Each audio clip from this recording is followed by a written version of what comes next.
I'm a dreamer. And today's word is imagination, and to be honest with you, on Minute with Maxwell, that's one of my favorite words. Why?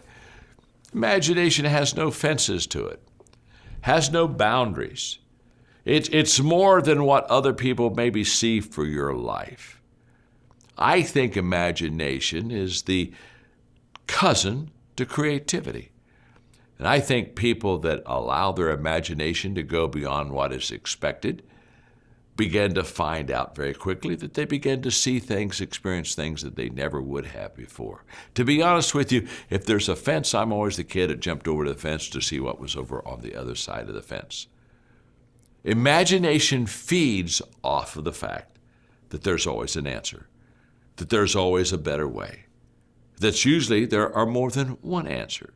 So imagination feeds that creative mind, which allows you to see, do, feel, think, experience things that you would never do at any other time. Imagination has the ability to take you from the world that you live in to the world that you could live in. Only by imagination can some things be accomplished. I do hope that you'll just kind of today let your imagination go a little wild.